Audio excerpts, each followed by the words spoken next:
भारत का गुलाम है किसी का? याद रखिए, मजलिस अगर शाम में रहेगी ना, ये तमाम के तमाम लोग अपने हद में रहेंगे कि हम जिए तो तेरे नाम पर जिए और मरे तो तेरे नाम पर जामे शहादत को नोश फरमा लें। ऐसी ही तकरीरों की बदौलत ओवैसी खानदान की सियासत परवान चढ़ती रही है। मुसलमान वोटों की एक मुश्त हिस्सेदारी की ख्वाहिश रखने वाले असदुद्दीन ओवैसी ने अपनी राजनीति को हैदराबाद की चौहद्दी से देश के कई राज्यों तक पहुंचाया, लेकिन इस बार हैदराबादी भाईजान बड़े धर्म संकट में फंस गए। बिहार में राज्यसभा चुनाव में असदुद्दीन ओवैसी क्या महागठबंधन में शामिल होंगे? यूपी में अखिलेश को ओवैसी कबूल है या फिर ओवैसी के पास सिर्फ बीएसपी का ही विकल्प है? तेलंगाना में क्या ओवैसी कांग्रेस की नाव पार लगाएंगे? सबसे पहले बात बिहार की करते हैं। बिहार में राज्यसभा की 5 सीटों के लिए नामांकन हो चुका है। 5 सीटों के लिए कुल 6 उम्मीदवारों ने पर्चा दाखिल किया, यानी ये क्लियर हो चुका है कि बिहार में राज्यसभा की सीटों का नतीजा बिना चुनाव से नहीं आएगा और इसमें असदुद्दीन ओवैसी का भी बड़ा रोल रहने वाला है। ऐसे समझिए, बिहार में राज्यसभा की 5 सीटों के लिए चुनाव होना है। एनडीए ने सभी 5 सीटों पर उम्मीदवार उतारे हैं। एक सीट जीतने के लिए 41 वोट चाहिए। एनडीए के पास 202 विधायक हैं। ऐसे में 4 सीट जीतने के बाद 38 सरप्लस वोट होंगे और 5वीं सीट जीतने के लिए सिर्फ 3 अतिरिक्त वोट चाहिए। बात महागठबंधन की करें तो आरजेडी ने 1 उम्मीदवार मैदान में उतारा है। महागठबंधन के पास कुल 35 विधायक हैं, यानी जीतने के लिए 6 और विधायक जरूरी। बिहार में ओवैसी की पार्टी के 5 विधायक हैं। बिहार में ओवैसी फिलहाल किंग मेकर की भूमिका में है। अब सवाल यह है कि ओवैसी किसके साथ जाएंगे? क्या महागठबंधन को समर्थन देंगे या फिर बीजेपी का दामन थामेंगे? तेजस्वी यादव ओवैसी की पार्टी से उम्मीद लगाए हुए, लेकिन सवाल यह है कि क्या तेजस्वी से मानेंगे? चुनाव के दौरान भी ओवैसी महागठबंधन में शामिल होना चाहते थे, लेकिन तब तेजस्वी ने क्या कहा था, एक बार बयान के बाद ओवैसी ने करीब अपनी हर रैली में पलटवार किया था। तेजस्वी कहता है ओवैसी एक्सट्रीमिस्ट है, चरमपंथी है। तेजस्वी सुनो, तुम कभी बाबा साहेब अंबेडकर का संविधान पढ़ ही नहीं सकते, मुझे मालूम। तुम मुझे चरमपंथी आतंकवादी कहकर तुमने कोचा दामन और सीमांचल की जनता की तौहीन की है। तुमने हैदराबाद, तेलंगाना, महाराष्ट्र और उत्तर प्रदेश की जनता की तौहीन की है।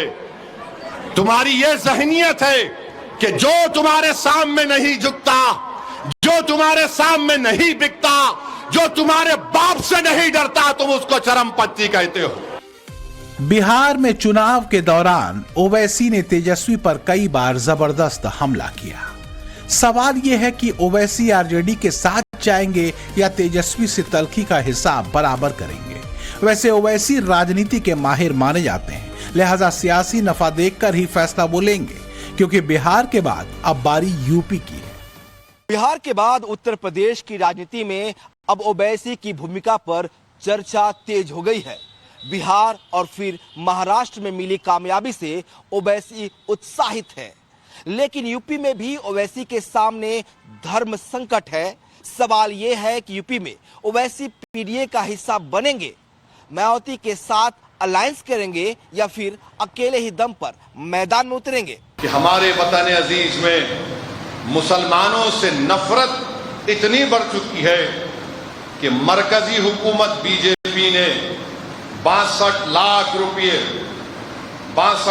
रुपये एक ऑर्गेनाइजेशन को दिए फंक्शन करने के लिए, और उस तंजीम को जो 62 लाख रुपये दिए गए, उन्होंने खुलेआम ये कहा कि इस आइन को, भारत के संविधान को, कॉन्स्टिट्यूशन को फेंक दिया जाए, मुसलमानों का मजहब तब्दील किया जाए, इन 25% को निकालकर फेंक दो, भारत को हिंदू राष्ट्र बना दो। अगर मुसलमानों को डिपोर्टेशन करते, मुल्क से डिपोर्ट कर दो। चंद घंटे पहले ओवैसी हैदराबाद में तकरीर कर रहे हैं। करीब 1 घंटे तक बोले। सामने समर्थकों की भीड़ तो ओवैसी के तेवर तल्ख होते गए। मैं उन जालिमों से कहना चाह रहा हूं, दुनिया की कोई ताकत भारत के मुसलमान को हिंदुस्तान से नहीं निकाल सकती। तुम अगर कोशिश भी करोगे तो तुमको ज्यादा तकलीफ होगी, हमको नहीं होगी। तुम नहीं जानते, अल्लाह की कलाम में मौत का जिक्र 140 मर्तबा से ज्यादा किया गया। मैं इस मुल्क के लिए, इस मुल्क की सालमियत के लिए और अपनी दीन की बाका के लिए मरने तैयार हो। बताओ तुम क्या कर सकते? तुम समझ नहीं रहे हो हमको। तादाद में कम हो तो यह मत समझो कि तुम मनमानी कर लोगे। ओवैसी जानते हैं, अपने समर्थकों की नब्ज पहचानते हैं, लिहाजा ऐसी ही तकरीरें आने वाले चुनाव में यूपी में भी होंगी, जिसकी वजह भी है। उत्तर प्रदेश में करीब 19% मुसलमान वोटर हैं। 2022 के विधानसभा चुनाव में समाजवादी पार्टी को 79% मुस्लिम वोट हासिल हुए थे। बीएसपी को 6% और कांग्रेस को 3% मुस्लिम वोट मिले थे। वहीं 2024 लोकसभा चुनाव में समाजवादी पार्टी और कांग्रेस के गठबंधन को 92% मुसलमान वोट हासिल हुए। 2022 के उत्तर प्रदेश विधानसभा चुनावों में एआईएमआईएम ने 95 सीटों पर चुनाव लड़ा, लेकिन एक भी सीट जीत नहीं पाई। पार्टी को कुल वोटों का लगभग 0.5% ही मिला और उसे लगभग 4.5 लाख वोट ही हासिल हो पाए थे। लेकिन यूपी में मायावती और ओवैसी फैक्टर की मजबूती समाजवादी पार्टी के पीडीए वाले फॉर्मूले को सीधी चुनौती है।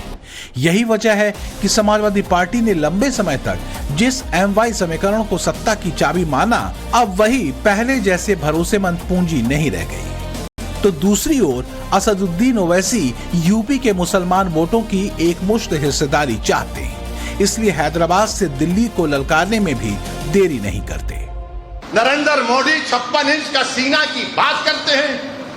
राष्ट्रवाद, देशभक्ति की बात करने वाले आरएसएस वालों, बताओ एक कौन है अमेरिका का मिनिस्टर जो हमसे कह रहा है, 133 करोड़ के मुल्क से कह रहा है कि आप 1 महीने के लिए तेल खरीद सकते हैं। अरे बीजेपी आरएसएस वालों, अगर भारत से मोहब्बत है तो थूको उस जालिम पर और कहो कि हम जिससे चाहे तेल लेंगे, जिससे चाहे हम तेल लेंगे। तुम होते कौन हमको बोलने वाले?